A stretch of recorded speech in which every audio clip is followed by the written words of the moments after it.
Now let's take a look at a one-page business plan for a lawn care business. It's going to be slightly more complicated than the one-page business plan for a mobile app. And I wrote it as it was a company that's already operational. So it's just a little step up in complexity. So let's go through it. First, the product, it's clear. High-end residential lawn care for the greater San Francisco area. Very clear what this is.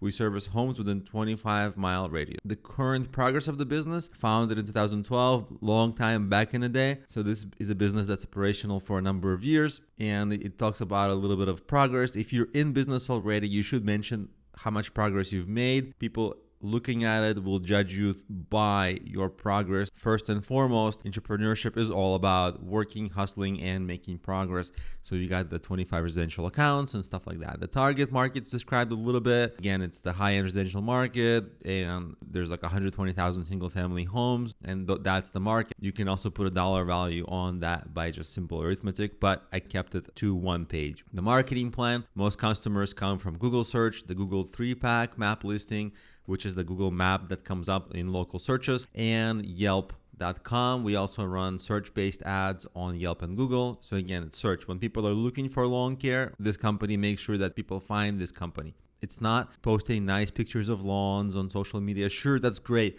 but the customers typically for local businesses come from search. That's huge. Also talk about Craigslist. That's also common. And we pass out flyers and do door-to-door marketing. There's coverage of basic financials, a little bit about the team, the owner, notably the 15 years experience in the lawn care industry as operator and manager and marketer, which is a sign that a person starting such a business must really have a deep experience, or a lot of the experience will come from making mistakes while the business is open. So experience and previous success really helps. And there's 2 full-time employees servicing clients, so there's a little bit of a staff now. And that's the one-page plan. You see there's a little bit of a spillover, so it's a couple of lines more than one page, but you can condense any other part of this plan. So roughly this is a one-page plan, and you can follow this to a T and also have these sections in your one-page plan. So now please start writing your one-page business plan that shortly after we're going to start to turn into a full business plan right as we're going through the course.